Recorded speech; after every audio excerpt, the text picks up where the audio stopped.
저는 높은 뜻 교회 담임 목사인 이종현 목사입니다. 제가 충남 부여군 대전 장안면 합곡리 74번지에서 태어났고 지금 5학년 6반으로 우리 높은 뜻 교회 15년 차 시골에서 한 6년 목회하고 도시 목회 15년 차 오늘 축제주일은 23차 하나님께 영광을 돌리고 있습니다. 여러분께 인사드립니다.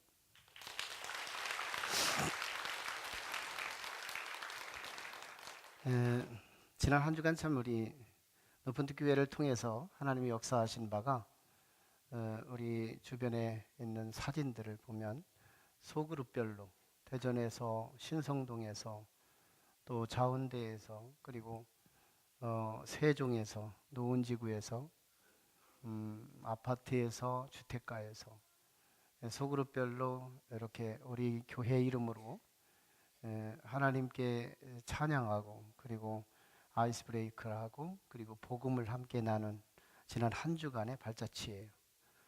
얼마나 참 감사할까. 저는 하나님의 자리에서 하나님의 느낌으로 묵상을 해보면 너무너무 감격스러운 거예요. 하나님이 이 교회를 통해서 하나님이 또 세우신 우리 리더들을 통해서 소그룹 지도자들을 통해서 작은 목사들을 통해서 복음을 가지고 세상에서 증거할 수 있다는 것. 우리 교회의 영향력이 대전을 넘어 세종까지 함께 영향을 미치고 있다는 이 설레이는 이 상상, 이 생각 하나만 가지고도 얼마나 행복한지 몰라요. 이 부분께 하나님께 영광 한번 박수 올려볼까요? 네, 감사해요.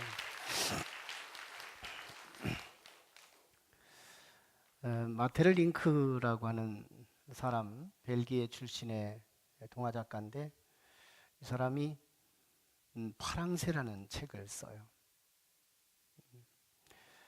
이 책의 기사는 이런 내용을 실었는데요. 마법의 할머니 한 분이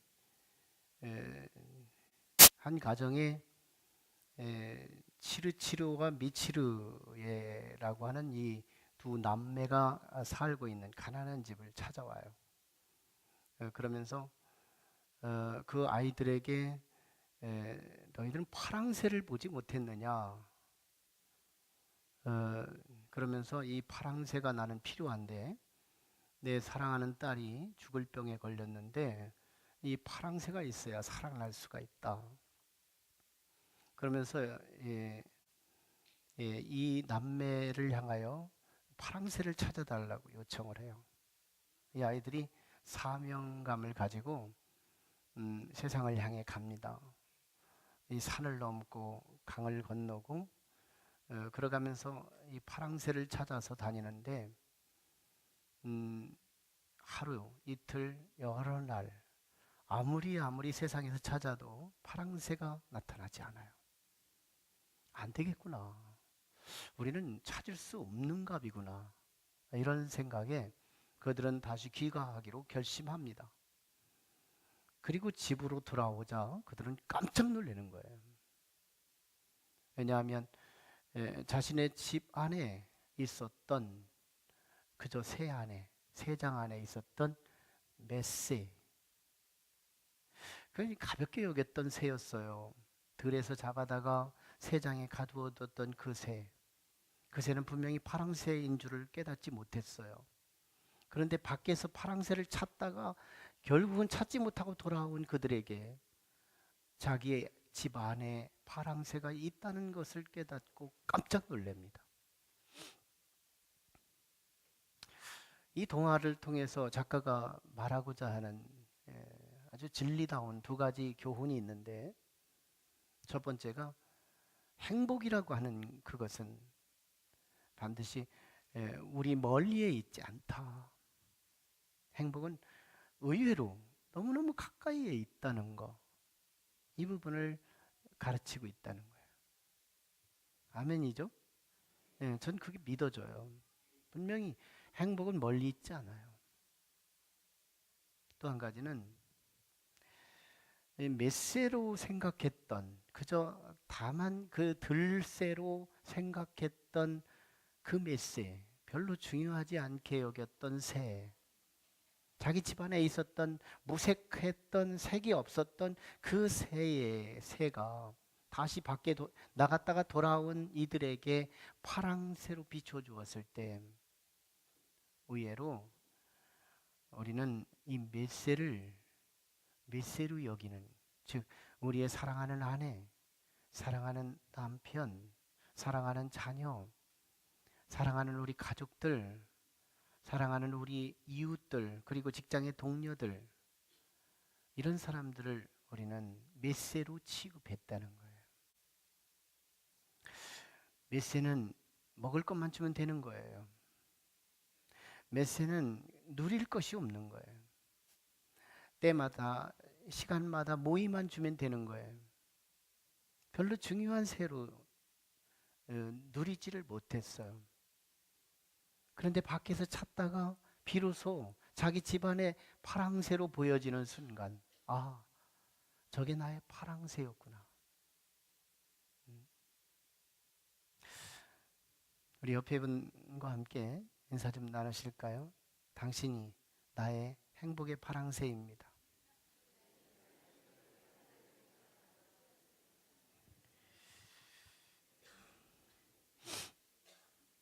여러분, 별로 그렇게 행복의 파랑새 같지 않아요. 뭐 꼭 자기 부부 또는 자기 자녀, 자기 부모, 뭐 그런 분들만 행복의 파랑새로 뭐 확신하고 사는 것 같아요. 아니에요. 우리 가족 이외의 어떤 분들도 나에게 잠옷, 행복을 퐁퐁 쏟아져 주는 거예요. 여러분, 메세로 보지 마세요. 늘 이렇게 간과하고 가볍게 여기고 지나쳤던 그분들이 의외로 나에게 행복의 파랑새가 될 수 있어요.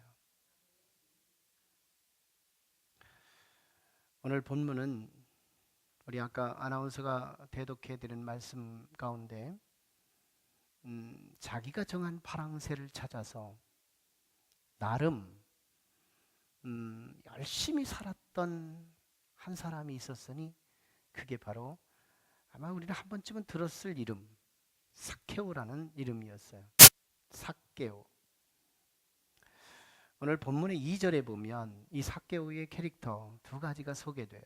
하나는 그는 사회적 지위로서 세리장, 지금으로 말하면 세무소의 소장, 세무소장급 되는 사람이고, 또 하나의 캐릭터는 부자였다는 거예요. 열심히 돈 벌어서 돈이 모아졌다는 거예요. 이거 우리가 추구하는 거 아닐까요? 사회적인 지위가 높아지고 내가 갖고 싶었던 돈이 쌓여지고, 삭개오는 이걸 위해 열심히 살았어요. 당대의 세리하면 1세기 당시, 예수님 당시니까 그때 이스라엘의 제국, 이스라엘 속국이었는데 로마의 제국 휘하에 있었어요. 그때 세리들은 대부분 유대인 출신들에게서 뽑아서 로마 제국이 유대인들을 이용해서 세금을 착취하게 됩니다. 우리나라 일제 때 우리나라 사람을 통해 순사 역할을 시키면서 치안을 담당하게 하고 여러 가지 이 행정을 다스리게 한 것처럼 말이죠. 그때 우리도 일본 사람보다 더 미웠던 것이 친일파가 미웠던 것처럼 유대인 사회에서도 세리들이 그렇게 미웠어요. 로마의 앞잡이였어요. 그들은 나라를 팔아먹은 매국노였어요. 그들은 유대인들에게 있어서 너무너무 죄인의 상징이었어요. 죄인 이퀄 세리. 세리는 곧 죄인이었어요. 그래서 이 삭개오는 세리의 직책을 가지면서 실제로 유대인이었지만 유대인들을 가까이 할 수 없는 사람이었어요. 왜? 나라 팔아먹은 나쁜 사람이기 때문에. 유대인들이 이 삭개오와 함께 하지를 않아요. 삭개오는 돈을 벌었기 때문에 늘늘이 기와집을 짓고 살았어요. 어느 날 집을 멋있게 지어놓고 그리고 집들이를 했는데 파리가 날리는 거예요. 사람이 안 와요. 얼마나 세상적으로 시쳇말로 성공했지만 돈도 벌었고 그리고 명예도 높아졌고, 그런데 이상하죠? 삭개오의 가슴 속에 찾아온 거 외롭습니다. 불행합니다. 삭개오가 그렇게 추구했던 사회적 지위, 삭개오가 그렇게 추구했던 그 돈, 결과가 외로움이요 불행이었다는 거예요. 불행.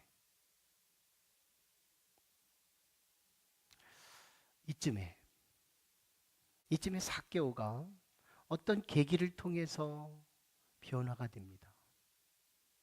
불행했던, 외로웠던, 고독했던, 자살 충동이 있을 만한 그런 삭개오가 새로운 삶으로 바뀌어요. 이 소식을 들어요. 예수 그리스도에 대한 소문, 예수님에 대한 소문을 들어요. 예수님은 이미 유대인 사회에서 소문이 자자했어요. 그분은 환자들을 치유한다는 소리를 들어요. 그분은 소경을 눈뜨게 한다는 거예요. 죽은 자를 살린대요. 그분이 가는 곳마다 기적이 일어난대요. 그분이 있는 곳마다 소외된 자가 용기를 솟아낸대요. 죄인들과 함께 식탁을 나눈대요. 예수님이 가는 곳곳마다 놀라운 기적이 일어난대요. 이런 소리를 듣는 거예요. 삭개오가 참 궁금했습니다. 그런데 삭개오가 더 동질감 하나가 있었다면, 삭개오도 유대인들에게 욕을 먹었고 죄인이라고 손가락질을 당했는데, 예수님도 바리새인들에게, 서기관들에게 율법을 어긴다고 정죄를 당하고 손가락질을 당하는 거예요. 삭개오는 동질감이 있었어요. 나도 욕먹고 예수님도 욕먹는 거예요. 그런데 이상합니다. 삭개오와 예수님과의 차이점이 있어요.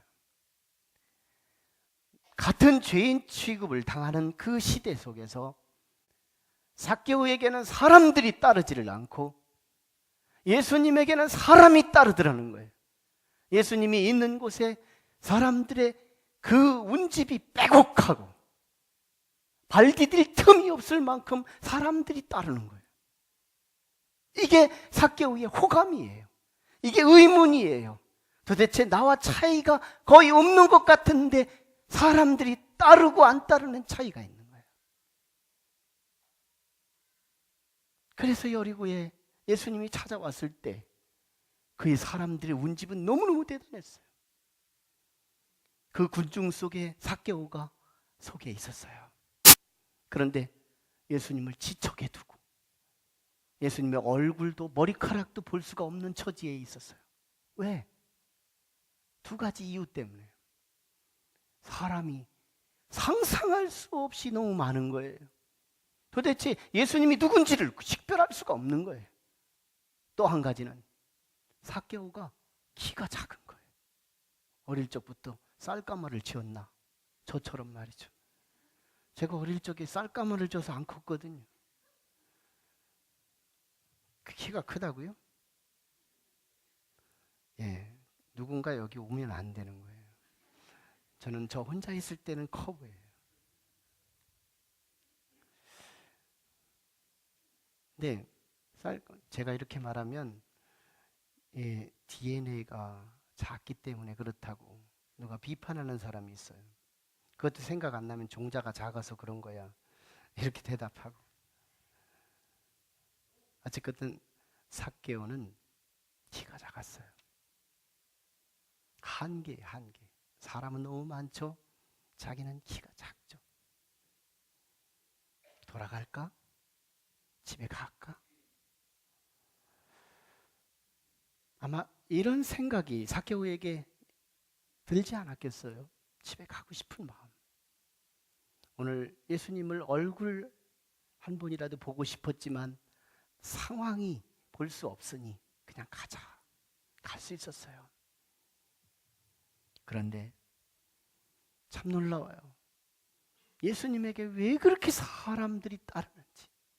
자기는 고독하고 자기는 불행하고 자기는 외롭고, 그런데 예수님은 사람이 좋아하는 그런 사람. 나하고 차이점이 뭘까? 너무너무 궁금해서 갈 수가 없는 거예요. 이참에 나는 예수님을 꼭 만나야 되겠다. 예수님을 만나지 않고는 돌아가지 않겠다. 오늘 꼭 만나야 되겠다. 저는 이 마음이 우리의 마음이 됐으면 좋겠어요. 오늘 이 예배를 통하여 오늘 처음 오신 분들 뿐만 아니라 우리 기존 성도들 모두가 우리 주님을 만나는 귀한 이 시간이 됐으면 좋겠어요. 꼭 만나야 되겠다. 삭개오는 돌아가고 싶은 마음이 스치지 않지 않았어요. 스쳤죠. 너무 많았고 키가 작았고. 그런데 꼭 만나야 되겠다는 이 필사의 자세, 그리고 눈을 돌려봐요. 놀랍죠. 오늘 성경은 돌 무화과 나무가 보였다고 그랬는데 실제로 개역성경 바로 직전에 번역성경에는 뽕나무라고 그래요. 저는 왜 이렇게 바꾸는지 모르겠어요. 별게 권위도 없는 이런 매개적인 건데, 지금도 성지순례를 가보면 돌 무화과 나무보다는 뽕나무가 있어요. 그 자리에 여리고 한복판에 뽕나무가 정자나무보다 더 커요. 근데 왜 굳이 성경을 그렇게 바꿔놓는지 몰라요. 단어를. 뽕나무거든요. 뭐 그게 아니래도 괜찮아요. 중요한 게 아니니까. 찾고자 하는 자에게 뽕나무가 보이는 거예요.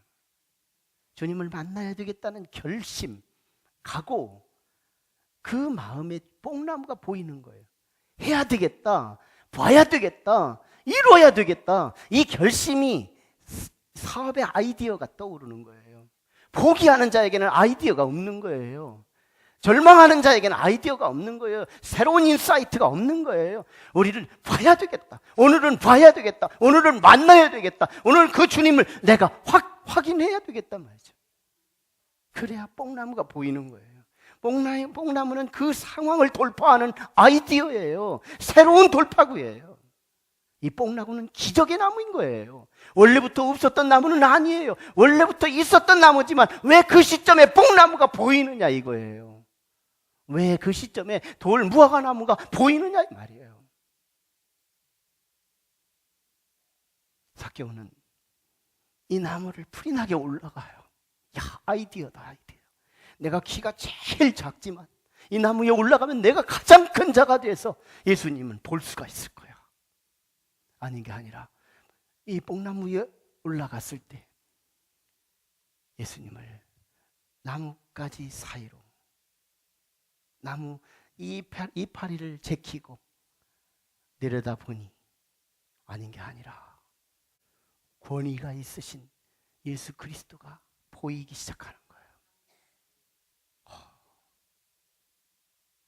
뽕나무 얘기하면 이런 얘기가 생각나요.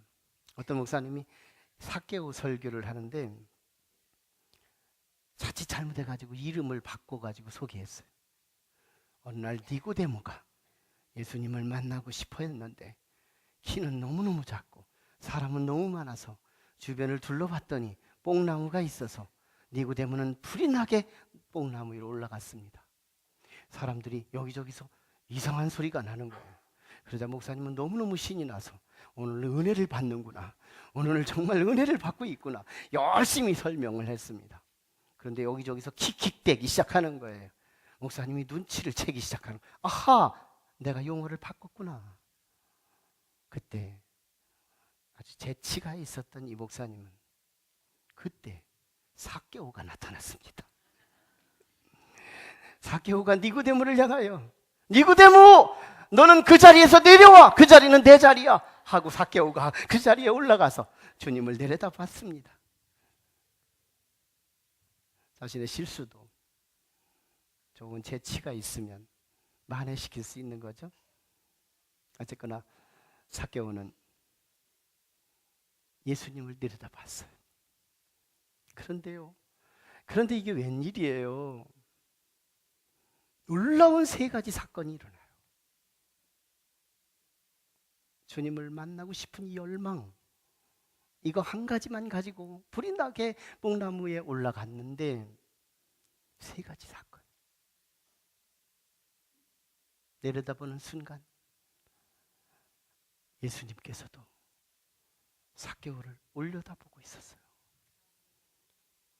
내가 존경하는 그분, 내가 절대의 기준을 가지고 있는 그분이 나를 지금 바라보고 있을 때 눈에 스파크가 일어나는 거예요. 놀라운 거룩한 아이 컨택, 이 놀라운 일이 삭개오의 눈과 예수님의 눈의 마주침 속에서 일어나는 거예요. 전율이 일어나는 거예요. 저는 욕심이 있어요. 우리 성도들이 성도의 눈과 예수님의 눈이 스파크가 일어나는 이걸 늘 상상하고 늘 기대하고 예배를 준비해요. 전 주님의 눈에 마주침이 있으면 좋겠어요. 내 동공과 주님의 동공이 마주침, 내 시선과 주님의 시선의 마주침, 이 사건 한 번이면 우리는 팔짝 고치는 거예요. 팔짝 고치는 거예요. 여러분, 삭개오는 내려다보는 순간 주님은 그 순간에 올려다보고 있는 거예요. 얼마나 많은 사람들이 있는데, 너무 많은 사람들이 질비하게 있는데 인산인해를 이루고 빼곡하고 발 디딜 틈이 없는 어마어마한 사람들이 있는데 말이죠. 갈릴리에서부터 예수님을 따라온 사람들, 여리고의 모든 사람들이 다 모인 이 운집된 이 공동체 안에서 왜 그 많은 사람들 가운데 왜 하필이면 삭개오의 눈에 마주치냐 이 말이에요. 카이로스잖아요. 일반적인 시간인 것 같지만 유일한 시간이잖아요. 구원의 시간이잖아요. 더 놀라운 일이 있어요. 주님의 눈과 삭개오의 눈의 마주침만 가지고도 깜짝 놀랄 일인데, 삭개오를 향해서 삭개오야, 5절 상반절에 삭개오야 속히 내려오라. 삭개오의 이름을 알고 있었다는 거예요. 주님이 어떻게 삭개오의 이름을 아느냐 이 말이에요. 일반적인 사람 같으면 삭개오의 이름은 알 수가 없었죠. 더군다나 나무에 가려 있고요, 키도 조그만 하고요, 아이가 나무에 올라갔을 것이라는, 어른이 올라갈 거라는 건 기대도 하지 않았을 그때 예수님의 관심이 지금 그 앞에 있는 환자도 있어요. 그 앞에 있는 문제 덩어리 사람들도 있어요. 문제를 해결해 달라고 그 앞에 들것들이 누워 있어요. 그런데도 거기에 시선을 두기도 바쁘신 그분이 눈을 들어 삭개오를 바라보더니 삭개오야 내려오라 말이죠. 내 이름을 알고 있더라는 거예요. 여러분, 오늘 제 이름을 알고 계신 건 너무나 자명하다고 생각할지 모르지만 저와 여러분들 같은 여러분의 이름을 주님이 알고 계신 줄로 믿습니다. 믿어요. 정말 사실이거든요. 모른다면, 우리가 믿지 않는다면 속고 있는 거예요. 주님은 우리의 이름을 아세요. 이름은 인격 전체를 아우르는 거예요. 오늘 내 이름을 안다는 말은 내 속 사정을 알아요. 사업에 힘든 걸 알아요. 자녀 때문에 속 썩는 걸 알아요.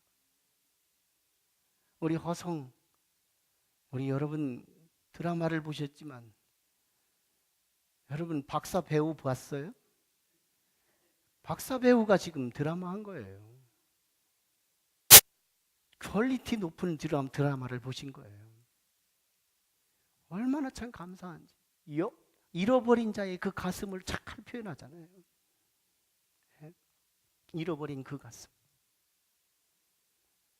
우리 예수님의 그 기억 속에 삭개오의 이름이 있었다. 주님의 기억 속에 여러분의 이름이 있고 여러분의 속사정이 있어요.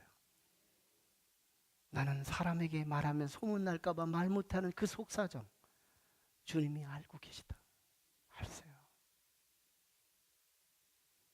더 놀라운 일이 있어요. 더 놀라운, 뒤집어질 일이죠. 5절 하반절에 삭개오야, 속히 내려와라. 내가 오늘 네 집에 유해야 하겠다.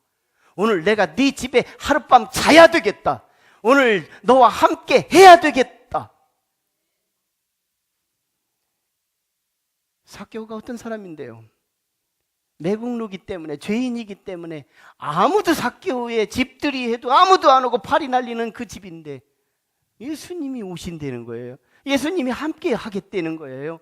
예수님께서 삭개오의 집에 가시겠다는 거예요. 다른 사람들은 다 함께 하지 않더라도 예수님은 나와 함께 하시겠다는 거예요. 예수님은 세리를 따지지 않겠다는 거예요. 예수님은 삭개오의 죄를 계산하지 않겠다는 거예요. 이 얼마나 신나는 일이에요. 우리 집에 오겠다는 거예요.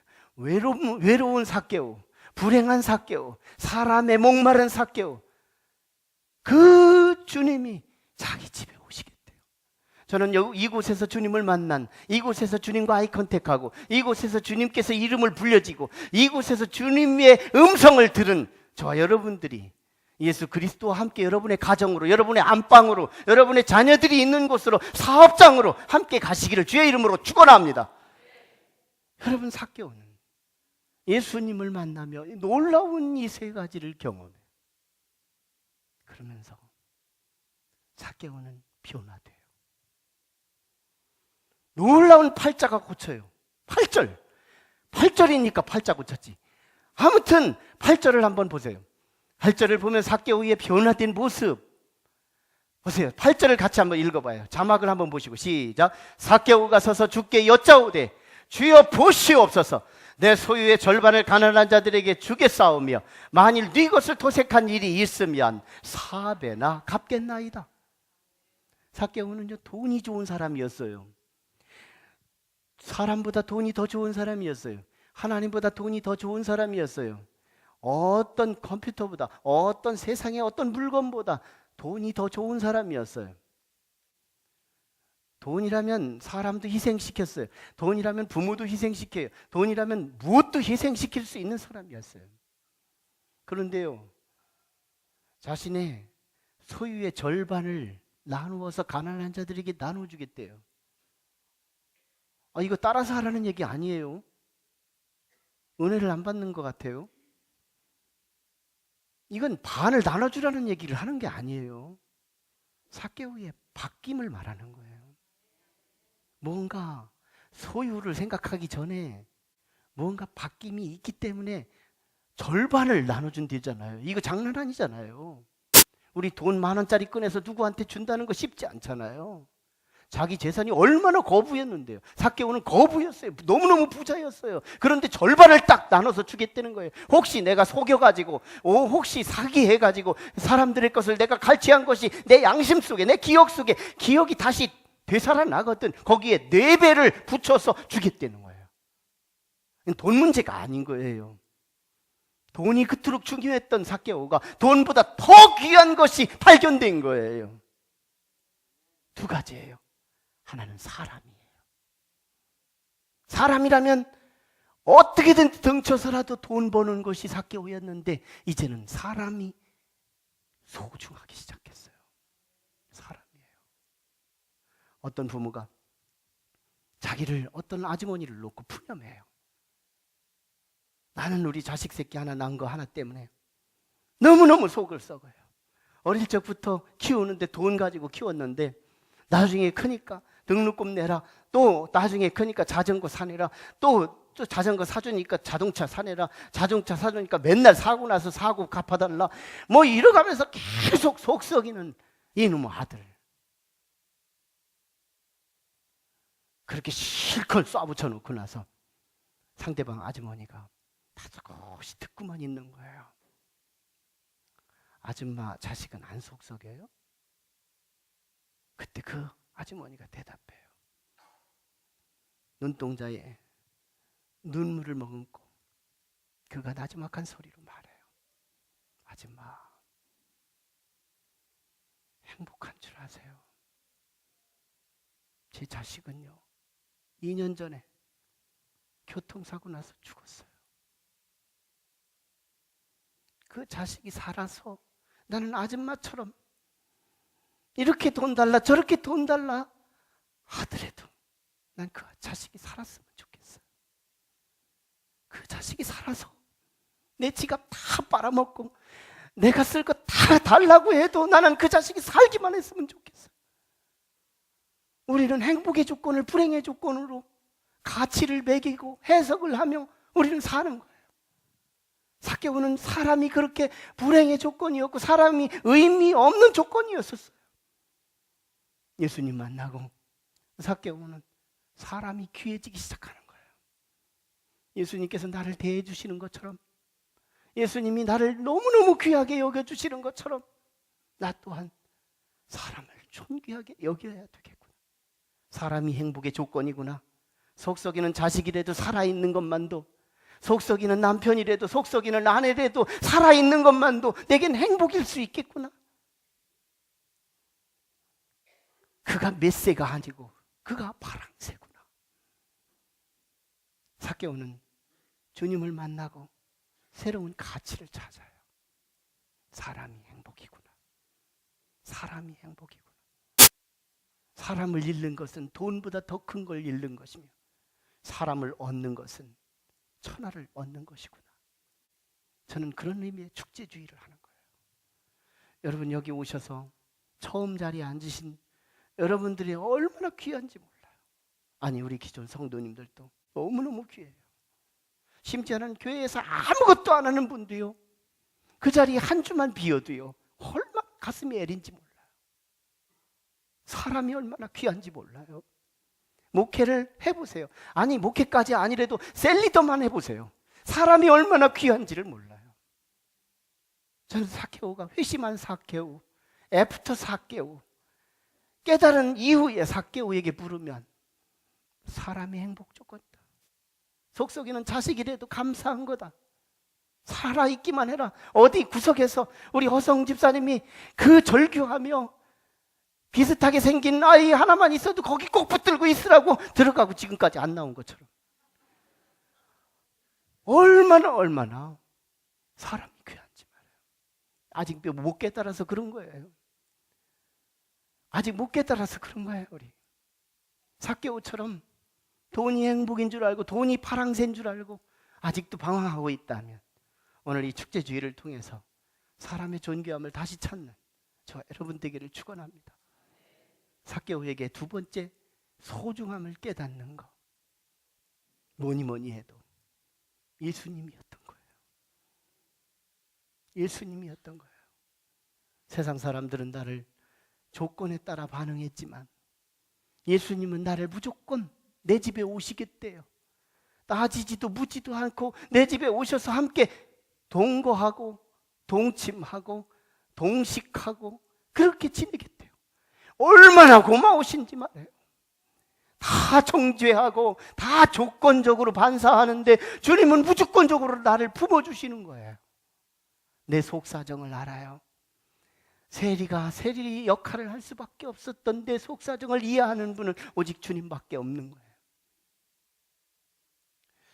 여러분, 우리 주님은 나보다 나를 더 사랑하시는 주님이신 줄로 믿으시기를 바랍니다. 이 용어가 새롭지요? 그리고 동의되지 않죠? 조금 더 따져볼 필요가 있어요. 나라고 하는 존재가 나를 위하는 존재인 것 같으지만 얼마나 조건적인지 몰라요. 내가 조금만 조건이 좋으면 우쭐해서 조건 못한 사람들을 무시하고 짓밟고 욕하고 폄하하고, 이 짓 얼마나 우리가 가변적인지 몰라요. 그런데 조금만 조건이 안 좋아지면, 조금만 남한테 어깨가 좀 처질 만한 조건이 되면 자신을 학대해요. 나 같은 것이 살아서 뭐해? 내가 나를 위하는 것 같은데 이상하게 내가 나를 학대하기 시작하는 거예요.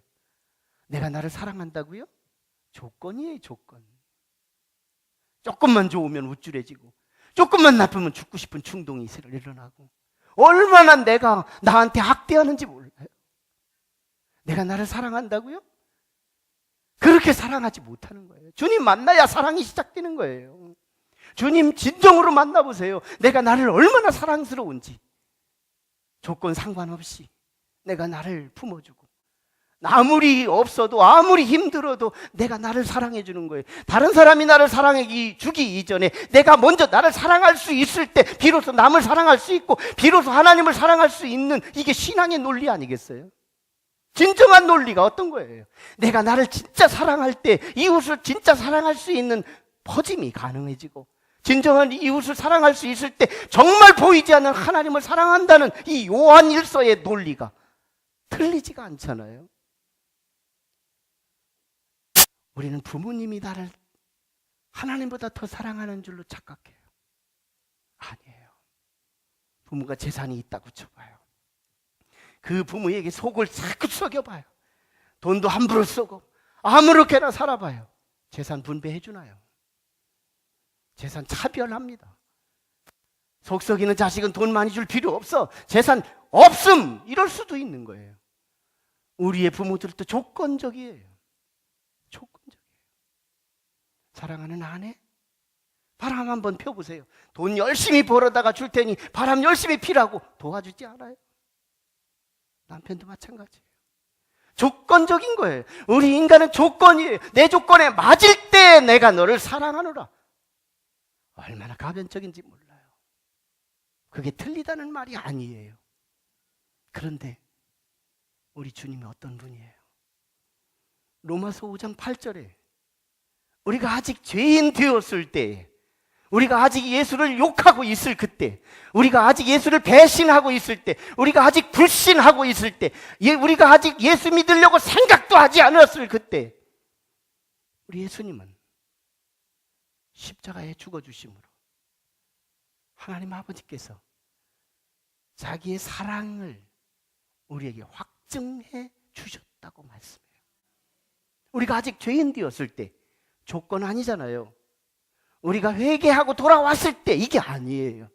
우리 주님의 그 크신 사랑, 우리의 절대적인 사랑, 이 세상에 어떤 사람도 어떤 피조물도 그 사랑을 연출해보지도 않았고 지금 연출하는 일도 없고 앞으로도 연출할 수 없는 그 사랑, 그 사랑이 예수 믿는 자에게 주어지는 축복이에요. 저와 여러분들에게 약속된 축복이에요. 문제가 뭐예요? 받는 거예요. 부뚜막에 있는 소금도 집어 넣어야 짜요. 누가 선물을 주면 받는 손이 있어야 받을 수 있어요.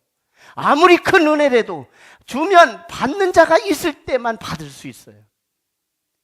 삭개오에게 여리고로 지나가는 일은 지나갈 수 있었어요.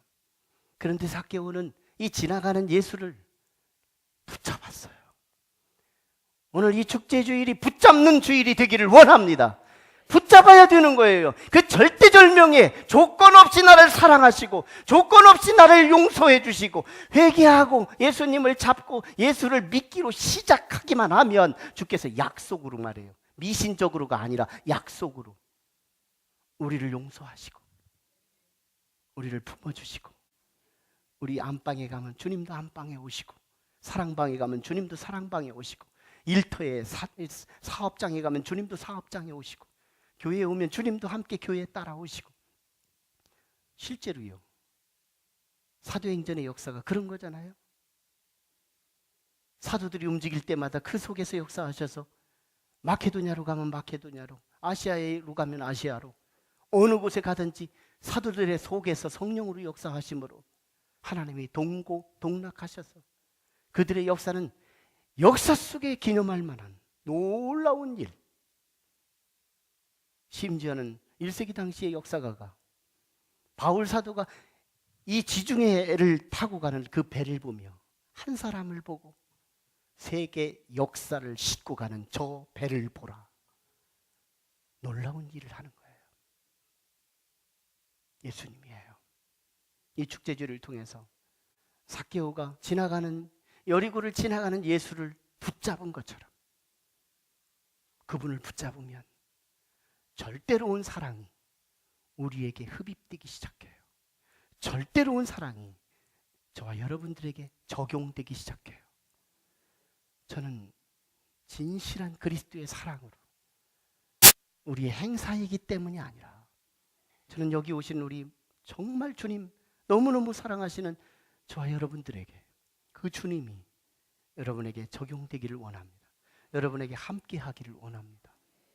여러분이 가는 곳마다 함께 동행하기를 원해요. 그래서 삭개오의 고독에서, 삭개오의 불행에서, 삭개오의 외로움에서 행복으로, 절대적인 소망으로 바뀌어진 삭개오의 그 경험이 저와 여러분에게 있어지기를 주의 이름으로 축원해요.